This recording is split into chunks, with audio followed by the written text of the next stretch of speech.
Salve, salve, pessoal! Baixa Idade Média hoje, nesse nosso vídeo, tá? Baixa Idade Média lá, configurada por processos históricos durante o período medieval ocidental, que fazem parte aí principalmente de cruzadas e renascimento urbano e comercial. Sobre o renascimento urbano e comercial e o contexto da peste, você tem um vídeo que está ao final deste aqui, tá? Vai estar lá uma janelinha para você clicar e dar continuidade, perfeito? Olha só. Nas cruzadas você tem a seguinte situação, tá? Quando você tem em 1055, tá? Metade do século XI, a conquista muçulmana sobre a cidade de Jerusalém, você tem uma situação bastante complicada para os europeus cristãos. Por quê? Jerusalém é uma cidade considerada sagrada para três grandes religiões monoteístas. O judaísmo, primeira delas, por conta principalmente das ruínas do Templo de Salomão. O cristianismo, por conta aí do Santo Sepulcro e locais em que Jesus Cristo andou passando em sua vida. E para os muçulmanos, porque primeiro, para eles Jesus é um dos profetas, assim como Moisés e depois dos dois, Maomé. Tá? E tem a Mesquita Azul, a Mesquita de Al-Aqsa, que é justamente uma das construções, além de muito belas, tá? Do islamismo, é também um local sagrado. Tá? Então você tem aí três religiões monoteístas que consideram a cidade como sendo santa.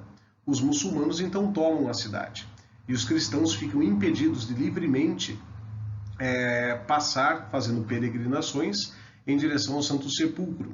O livremente ouça que os muçulmanos cobravam um pedágio para entrada e também pela liberdade religiosa dentro da cidade, que agora é posse deles.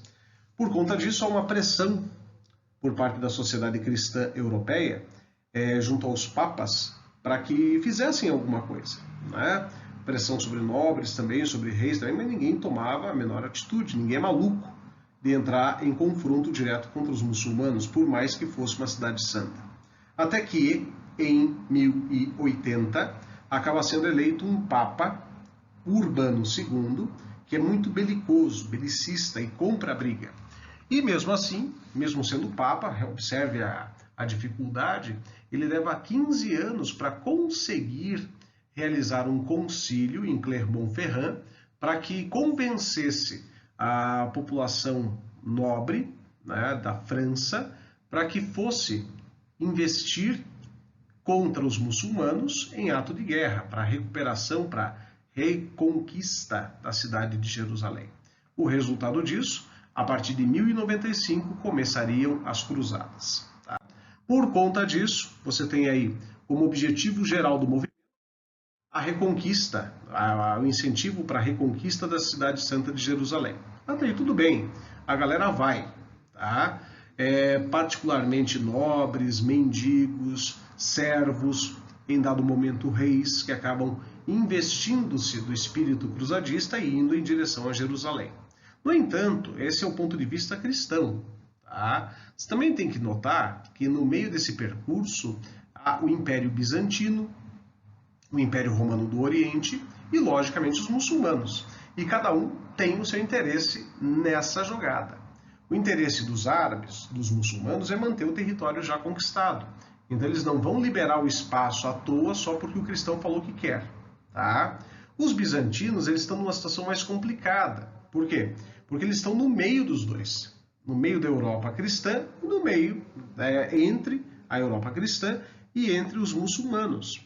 Então, logicamente, o Império Bizantino se tornará ponto de passagem e também de palco de batalhas por conta das cruzadas. E isso levará, obviamente, ao enfraquecimento desse mesmo império.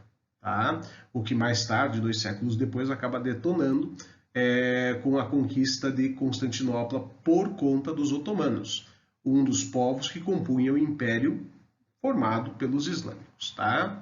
Das cruzadas, que foram 8 oficiais e 2 populares, até o momento pelo menos, você tem esta configuração, você tem como principais a Cruzada dos Mendigos, que é a primeira de todas, comandada por Pedro Eremita, que não tem sucesso. Tá? Você tem essa galera de mendigos, cerca de 40 mil, segundo consta, indo em direção a Jerusalém, chegando em Constantinopla e não conseguindo ir muito mais adiante.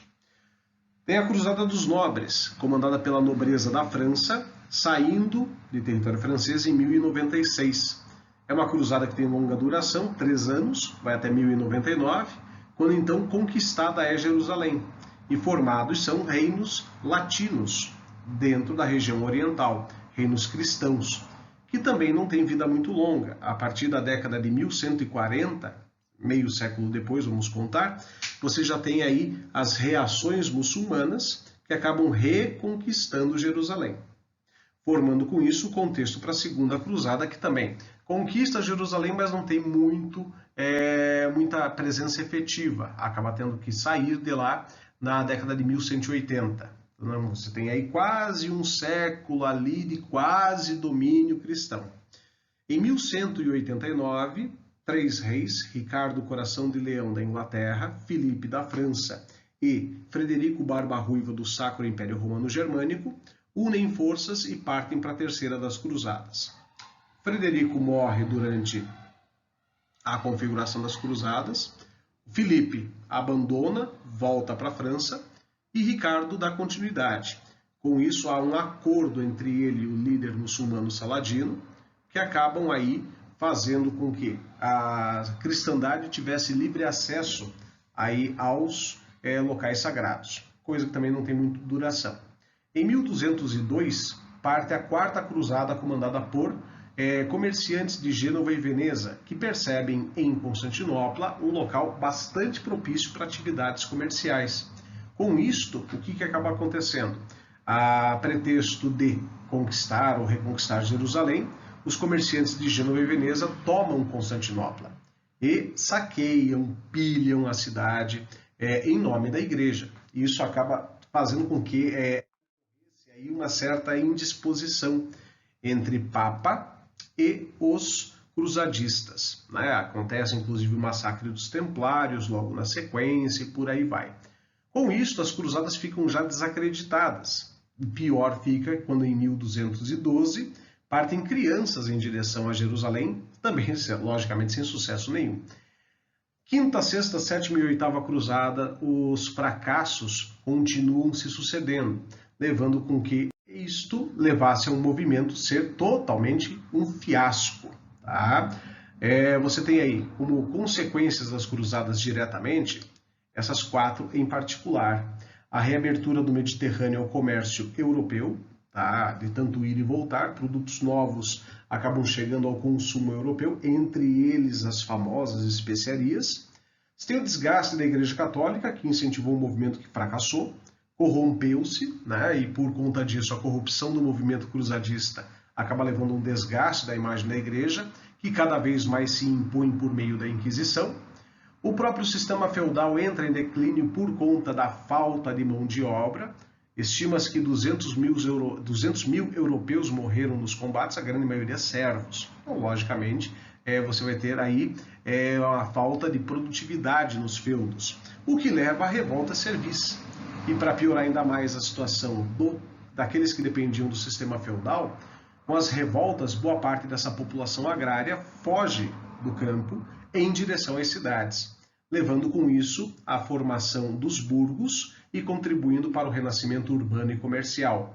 E futuramente, por conta dessa crise que vai gerar de desabastecimento pela falta de produtividade, a galera indo para as cidades, acaba levando a uma crise geral no século XIV, com contração demográfica, fome, peste e guerra. Fome, surto em 1307, peste a partir de 1346 e a Guerra dos 100 Anos entre França e Inglaterra a partir de 1337. Ou seja, um século obscuro na história em que a população não consegue crescer. Pelo contrário, há uma contração demográfica. Tranquilão? Bons estudos aí, galera!